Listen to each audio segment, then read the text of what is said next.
Hello বন্ধুরা, আশা করি আপনারা সবাই ভালো আছেন। আজকের ভিডিওতে আমরা কথা বলবো দুর্দান্ত একটি ফুটবল ম্যাচ নিয়ে। দর্শক, এই ম্যাচটি হতে চলেছে ব্রাজিল বনাম ক্রোয়েশিয়ার বিপক্ষে। দর্শক, এই ম্যাচটি খুবই শক্তিশালী দুটি দলের বিপক্ষে হওয়া এটি একটি হাই ভোল্টেজ ম্যাচ হতে চলেছে। দর্শক, আজকের ভিডিওতে আমরা জানাবো এই ম্যাচটি আপনারা কিভাবে মোবাইল ফোনের মাধ্যমে লাইভ দেখবেন এবং শেষ 5 ম্যাচের ফলাফল অনুযায়ী কার চেয়ে কে বেশি এগিয়ে রয়েছে এবং এই ম্যাচের চূড়ান্ত সময়সূচি আজকের ভিডিওতে বিস্তারিত বলবো। দর্শক, এগুলো সব কিছু আপনারা জানতে চাইলে ভিডিওটি একটু স্কিপ না করে দেখতে থাকুন পুরো ভিডিওটি। দর্শক, প্রথমে বলি ব্রাজিলের কথা। আপনারা নিশ্চয়ই জানেন দর্শক, ব্রাজিল অনেক শক্তিশালী একটি দল। 5 বারের বিশ্ব চ্যাম্পিয়ন এই দলের মধ্যে রয়েছে নেইমার জুনিয়র সহ অনেকজন উদীয়মান তারকা। এছাড়াও বর্তমান সময়ে পুরো বিশ্বের মধ্যে অন্যতম জনপ্রিয় একজন প্লেয়ার হলো ভিনিসিয়াস জুনিয়র, যিনি ব্রাজিলের। দর্শক, এছাড়াও ব্রাজিলের মধ্যে অনেক ভালো গোলকিপারও রয়েছে। বিশ্বের 1 নম্বর গোলকিপার ব্রাজিলের মধ্যে রয়েছে। দর্শক, এদিক থেকে খেয়াল করলে দেখা যায় অনেকটাই এগিয়ে রয়েছে ব্রাজিল। দর্শক, অপরদিকে ক্রোয়েশিয়াও অনেকটাই শক্তিশালী একটি দল। ক্রোয়েশিয়াতেও অনেকজন উদীয়মান তারকা রয়েছে, যারা পুরো বিশ্বব্যাপী তাদের খেলার মাধ্যমে পরিচিতি পেয়েছে। দর্শক, এবার জানিয়ে দেওয়া যাক শেষ 5 ম্যাচ অনুযায়ী কে কার চেয়ে বেশি এগিয়ে রয়েছে। দর্শক, প্রথমে বলি ব্রাজিলের কথা।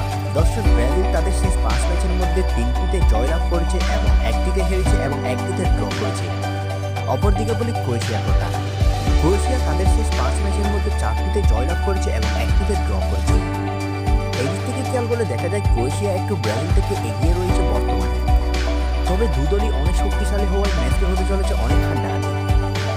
দর্শক, এবার জানিয়ে দেওয়া যাক এই ম্যাচটি কিভাবে আপনারা মোবাইল ফোনের মাধ্যমে লাইভ দেখবেন এবং চূড়ান্ত সময়সূচি।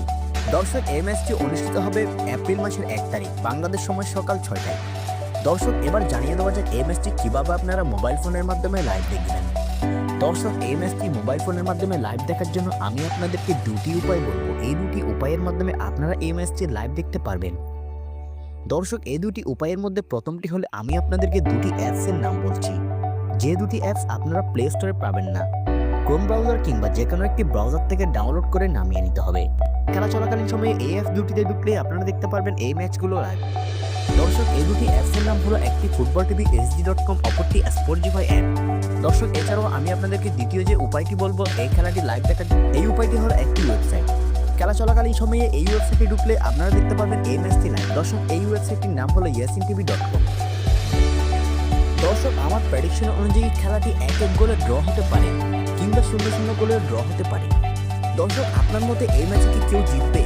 জিতলে কে জিতবে আর নাকি ড্র হবে? আপনার মতামত জানান কমেন্ট বক্সে। বিশ্ব ফুটবলের সকল খবর সবার আগে আপডেট পেতে আমার চ্যানেলটি সাবস্ক্রাইব করে রাখুন। অসংখ্য ধন্যবাদ এতক্ষণ আমাদের সাথে থাকার জন্য।